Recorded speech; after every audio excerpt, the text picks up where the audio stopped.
Queridos irmãos e irmãs, nós estamos no 12º domingo do tempo comum e a igreja proclama o Evangelho de São Lucas, capítulo 9, versículos de 18 a 24.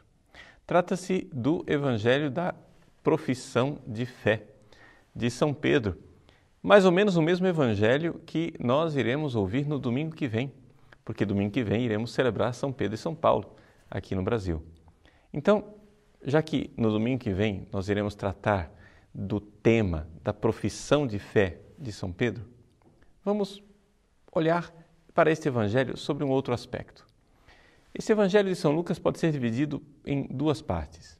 A primeira parte, na profissão de fé de São Pedro, Jesus diz quem ele é. Diz que é o Messias, diz que deve sofrer. Mas existe uma segunda parte, a parte em que Jesus diz qual é o tipo de discípulo que irá segui-lo. Ou seja, quais as qualidades que nós devemos ter para sermos discípulos de Cristo. E basicamente devemos segui-lo no caminho da cruz. Nós temos que abraçar a cruz, renunciar a nós mesmos para que possamos realmente nos dizer discípulos de Cristo. Mas essa mensagem pode parecer inicialmente uma mensagem de morte.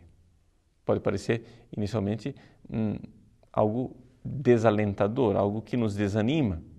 Porque, afinal das contas, se o cristianismo é um carregar eternamente, desanimadamente a cruz, então o cristianismo não é evangelho, não é boa notícia, não é boa nova, mas é uma má notícia. A notícia de que nós temos que nos autodestruir. Ou seja, uma mensagem de morte ao invés de ser uma mensagem de vida. No entanto, não é assim. Em primeiro lugar, porque nós, por fé, sabemos que no mistério pascal, se existe uma cruz na nossa vida, é porque atrás dela existe uma ressurreição. E isto é uma revelação de Deus. Isto é algo que nós cremos. Agora, é somente pela fé que nós vemos esta verdade de que, carregando a cruz, nós podemos encontrar uma vida? Ou seja, é somente a fé que enxerga isto que está dito aqui no Evangelho. Quem quiser salvar a sua vida vai perdê-la. Mas quem perder a sua vida por causa de mim, esse a salvará? Será que isso não é uma verdade universal? É uma verdade somente para nós cristãos? Bom, a realidade é que qualquer homem de boa vontade poderia descobrir isto que Jesus está tentando ensinar. Por quê? Porque esta característica de abraçar a cruz e encontrar a vida é uma realidade que nós podemos enxergar em dois níveis. Num nível simplesmente humano, onde qualquer pessoa humana é capaz de entender. O seu vizinho ateu seria capaz de entender se ele tivesse boa vontade. Ou existe um outro nível, o nível da fé, um nível superior, onde nós sabemos que por causa da ressurreição que Jesus já tem e que nós teremos um dia, a realidade da nossa dor e do nosso sofrimento irá terminar em verdadeira vida. Mas vamos então tentar analisar como é que uma pessoa sem fé é capaz de enxergar isso daqui. Bom, isto que eu estou dizendo não é simplesmente um dado teórico, é algo que aconteceu na história. Um psicólogo judeu, portanto não cristão, que durante a Segunda Guerra Mundial foi levado para os campos de concentração, descobriu isto. O nome desse psicólogo é Viktor Frankl. Viktor Frankl foi aluno de Freud. E Freud tinha dito para ele, veja, toda essa coisa de moralidade, de entregar a vida, de carregar a cruz, tudo isto é pura racionalização desses cristãos. Esse pessoal aí, você colocar todos eles trancados, com fome, dentro de uma cela, depois de alguns dias, todos estarão igualados, serão puro instinto de sobrevivência. Bom, Freud disse isso e morreu. Morreu antes da Segunda Guerra Mundial. Acontece que Viktor Frankl era mais jovem e pôde viver a Segunda Guerra Mundial. Ele, como Freud, era judeu. Ele, como Freud, não era cristão. Mas pôde observar nos campos de concentração que Freud estava errado.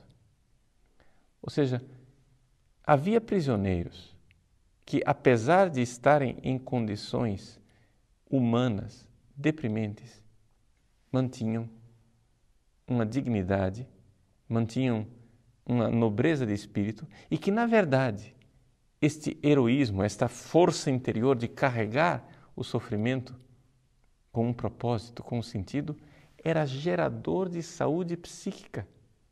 E não somente de saúde psíquica, às vezes até de saúde física. Ou seja, Viktor Frankl teve no campo de concentração um laboratório onde ele pôde observar concretamente que pessoas que carregavam a cruz e davam um sentido para o seu sofrimento tinham saúde psíquica. E pessoas que não viam nenhum sentido no sofrimento, que simplesmente rejeitavam a cruz, esperneavam e não queriam saber dela, se deprimiam, se autodestruíam, se dilaceravam e, na verdade, perdiam a vida. Nós vemos aqui, então, uma constatação, uma observação científica desta verdade que o Evangelho quer nos ensinar. Quem quiser salvar sua vida vai perdê-la, mas quem perder a sua vida por causa de mim salvará. Se nós abraçamos a cruz, então a cruz se revela geradora de vida. Isso é uma verdade humana. Depois damos o salto da fé, né, para aprofundar essa verdade.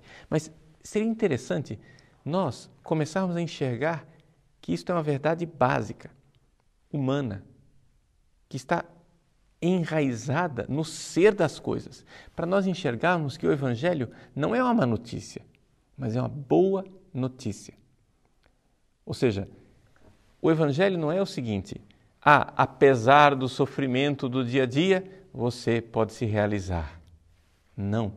A boa notícia é outra, que o sofrimento, exatamente o sofrimento que parece ser um obstáculo para você alcançar a felicidade, pode ser o trampolim para a sua felicidade.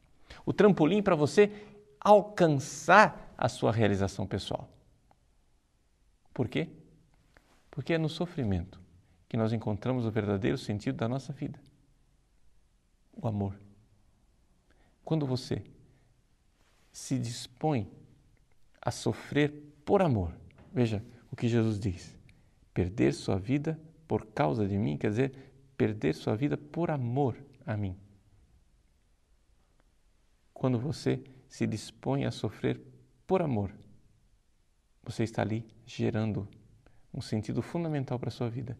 E isso causa saúde psíquica, física e espiritual. Essa realidade, ela pode ser constatada pelos homens de boa vontade. Isso quer dizer que nós, cristãos, já havíamos descoberto pela revelação de Cristo uma coisa que homens de boa vontade, como Viktor Frankl, puderam descobrir. Dentro de nós, por causa do pecado original, existe uma tendência contrária a esta lei de Jesus, uma tendência contrária à nossa saúde. A saúde seria o quê? Carregar a cruz e caminhar na direção da vida. Infelizmente, em nós existe um amor desordenado. E a lei deste amor desordenado é: foge da dor e busca o prazer, foge da dor e busca o prazer. Quanto mais você foge da dor, mais você foge do amor. Se você não está disposto a sofrer por nada e por ninguém, você jamais amará. E se você só busca o prazer, você também será sempre alguém que trata os outros como objeto ou que se deixa tratar como objeto. Então você também jamais amará. Foge da dor e busca o prazer é um amor desordenado por si mesmo que termina se dilacerando, termina se autodestruindo. Mas se nós invertermos essa dinâmica, encontraremos a verdadeira vida. Isto que o pensamento humano é capaz de enxergar, nós, cristãos que temos fé, enxergamos de forma muito mais profunda, porque tudo isso tornou-se acontecimento misterioso e salvador quando Cristo morreu e ressuscitou. Na morte e ressurreição de Cristo acontece de forma plena essa realidade. Ali nós vemos que atrás de cada morte existe uma ressurreição e que Deus não permitiria o mal se deste mal não pudesse tirar um bem maior. Se nós estamos no mundo cheio de sofrimentos e agruras, é porque Deus quer resgatar a nossa natureza humana, desordenada por causa do nosso pecado. E então, pelo sofrimento, Deus vê uma ocasião providencial de nos ensinar o amor. Sigamos então esta verdade do Evangelho. Quem quiser se salvar se perderá. Então, iremos nos perder. Perder por amor, carregando com bravura, com fé, o nosso sofrimento, sabendo que atrás de cada cruz que me visita, o Senhor tem escondido uma ressurreição.